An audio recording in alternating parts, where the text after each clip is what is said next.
केची पश्चिम प्रभाग समितीची पहिली मासिक सभा सभापती सुरेश अण्णा पाटील यांच्या मार्गदर्शनाखाली उत्साहात पार पडली आहे।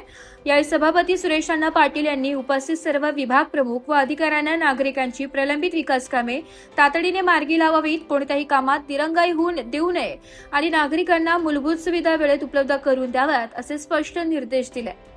सभेदरम्यान प्रभाग 12च्या नगरसेविका हेमलता पाटील यांनी आपापल्या प्रभागातील विविध नागरी समस्या सभागृहाच्या निदर्शनास आणून दिल्या।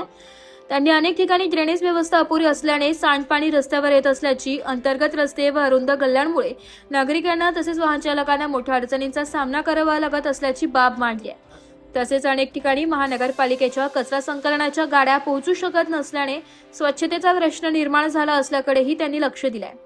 नगरसेविका आदिती ऋतुराज पांडे आणि मयुरी अंकुश पवार यांनी या सर्व प्रश्नांवर तातडीने उपाययोजना करून नागरिकांना दिलासा द्यावा अशी मागणी केली आहे। त्यावर संबंधित विभागांनी तातडीने पाहणी करून ड्रेनेजची कामे, रस्त्यांची दुरुस्ती, आवश्यक ठिकाणी रस्ते रुंदीकरण तसेच कचरा संकलनाची प्रभावी व्यवस्था करण्यासाठी त्वरित कार्यवाही करावी, तसेच निर्देश सभापती सुरेश अण्णा पाटील यांनी अधिकाऱ्यांना दिले। प्रभागातील नागरिकांच्या दैनंदिन जीवनाशी निगडीत प्रश्न प्राधान्याने सोडून विकास कामांना गती देण्याचा निर्धार या बैठकीत व्यक्त करण्यात आला। उद्यानांचा मेंटेनन्स आपण कसा करतो, त्यातले किती उद्यान महानगरपालिकेच्या ताब्यात आहेत, किती उद्यान समजा आता आमदार निधीमधून एखादं चांगलं काम झालंय ते आपल्याकडे बरोबर केलेले आहेत का, म्हणजे त्याचा खर्च कोणी करायचा किंवा मेंटेनन्स कोणी करायचा। असं आमच्याकडे एक ज्योती कलश उद्यान आहे, अतिशय छान काम तिथं आमदारांनी केलेलं आहे, परंतु ते नक्की कोणाच्या ताब्यात आहे? जे महानगरपालिकेच्या ताब्यात असेल तर मग आपण आपला वॉचमॅन ठेवायचा का, किंवा ते आपल्याकडे वर्ग झालंय का ते। आणि सन्माननीय सभापती महोदय, या निमित्ताने आपल्या प्रभागातील जेवढे ही कामं आपण मंजूर करत आहोत त्याच्या उद्यानांचा मेंटेनन्स कसा करायचा, त्यासाठी काय व्यवस्था ठेवायची, कुठल्या कॉन्ट्रॅक्टर मार्फत तो मेंटेनन्स केला पाहिजे, या संदर्भात आजच्या प्रभाग समितीवरती ती चर्चा होणं गरजेचं आहे। कारण आम्ही एखाद्या उद्यानामध्ये, प्रत्येकाच्या उद्यानामध्ये 8-10 प्रभागामध्ये उद्यान आहे, मेंटेनन्स माहीत नाही, सफाई कोणी करायची माहीत नाही, वॉचमॅन कोणीतरी परस्पर आपले कार्यकर्ते कुठे कुठे ठेवलेले आहेत ते तिथे सगळा न्यूसन्स करतात। तर जॉगिंग ट्रॅक आणि उद्यान या संदर्भात एक धोरणात्मक निर्णय घेतला तर बरं होईल, जेणेकरून लक्ष देत नाही। आता पाणी भरलं ना ते किती खोले काहीच कळत नाही, त्याचे तेवढे तरी काढा।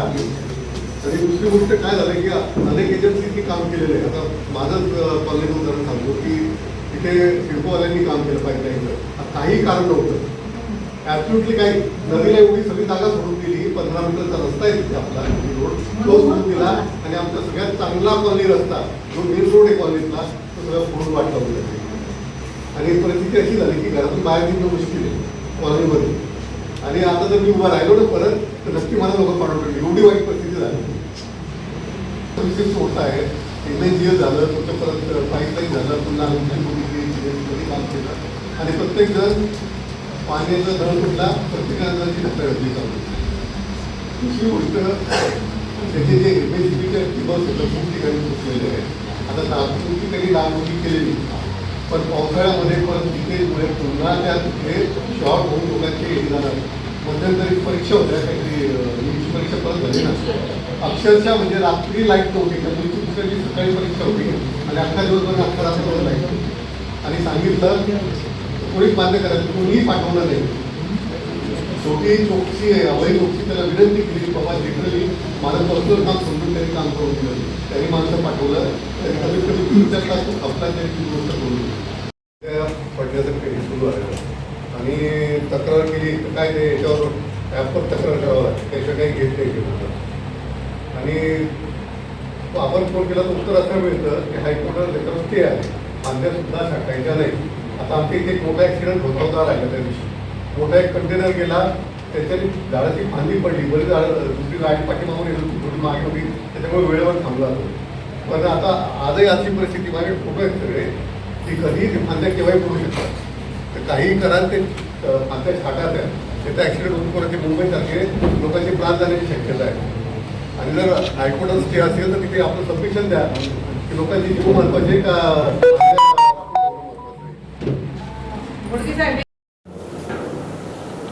आज पश्चिम विभागाची जी सभा झाली त्याच्यामध्ये मेनली पावसाळी जे पाणी साचतं ते, नंतर पिण्याचं पाणी हा सर्वात मोठा प्रॉब्लेम. त्याच्यानंतर गढूळ पाणी, असे सर्व विषयावर सदस्यांनी चांगल्या प्रकारे चर्चा केली आणि त्या पद्धतीने आपण अधिकाऱ्यांना पण सांगितलं की कोऑर्डिनेशन ठेवा. कोऑर्डिनेशन असल्यावर बऱ्याचशा गोष्टी बोलून सुटतात आणि एकमेकांना जर आता बाहेरचे काही कॉन्ट्रॅक्टर आलेले आहे त्यांनासुद्धा ह्या प्रशासनाने यांचं कोऑर्डिनेशन करून द्यायला पाहिजे. कोऑर्डिनेशन केलं तर ते कोण काय करतं हे पण कोऑर्डिनेशन होत नाही, त्याच्यामुळे बरेच प्रॉब्लेम येतात.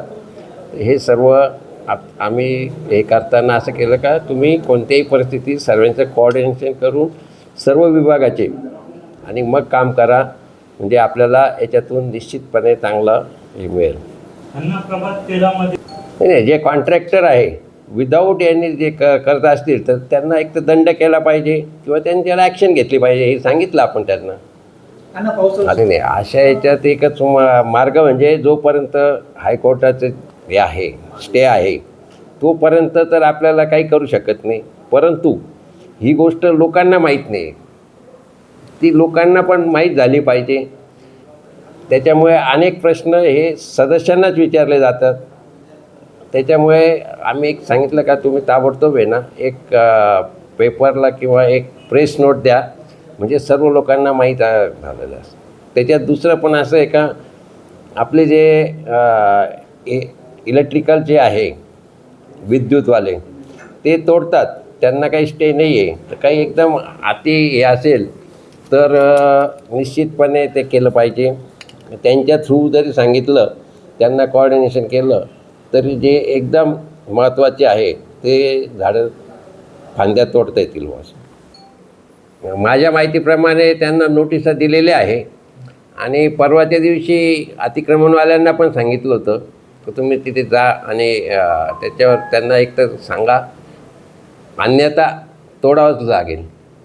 6 महिने लागतील, वर्ष लागेल. लोक बिना पाण्याचे 6 महिने वर्षभर राहतील. त्याच्यावर पण आम्ही लेटर दिलेलं नारायणकर साहेबांकडे की म्हणजे 2 वेळेचं पाणी म्हणजे नानावलीचं पाणी आणि इकडे बुधवारपेठेचं पाणी म्हणजे दोन्ही पाण्याची वेळ एक करा. त्याच्यामुळे ते फोर्सनी पाणी वरती जाईल. पाण्याची वेळ एक करा हे आम्ही लेटर दिलेलं आहे त्यांना. मग त्याच्यावर कधीपासून उपाय होत नाही. राजगाडीवर पाणी तिथे नळ एकदम खाली रस्त्याला लागून पाईप आहे आणि ते हे तरी कुंभारवाड्याचा विषय की पाईपलाईन फुटल्यामुळे ते भांड्याने पाणी भरत होते. ते वरचे लोक तर कायम खालूनच पाणी भरतात, त्यांना कसंच पाणी भरावं. सायंकाळी पाणी आणि खाली जो पाणी जातं शिवाजी चौकोकडे जे पाणी जातं ते थोडंसं कमी करतो त्यांना, कारण की अदरवाईज पण ते रात्री पाणी खूप वाहून जातं. रात्रीकडून पाणी बरंच नाही, ते लोक पण तयार आहेत संध्याकाळी पाणी घ्या चालतं. तुमचे गाडी असं की तो ड्रायव्हर घाबरतो तिथे वरती गाडी न्यायला, त्याला नेता येत नाही. मागे तर एखादा कोणतरी माणूस त्या की तो रस्त्याच्या तिथे तो येतोच ना तिथले आम्ही काय करतो आमचे येतात. आम्ही स्वतः सुद्धा जातो रस्ता गाडी मारवायला जागा एक- एक- आला सांगतो, गाडी घ्या आणि काय माहिती का पिण्याच्या पाण्याचा वर प्रॉब्लेम आहे तो सॉल्व करा आणि एकदा आपण पण परत जाऊ वाटतं ते. सगळीकडे गढूळ पाणी आपण एकाच वेळेस सगळीकडे पाणी जातं. तर काही भाग असे असतात, पावडे गल्ली असेल, कधी शुक्ल गल्ली असेल, कधी सोमवारपेठ असेल, तिथे पाणी जात नाही. ब्युरो रिपोर्ट, नाशिक लोकशाही न्यूज, नाशिक.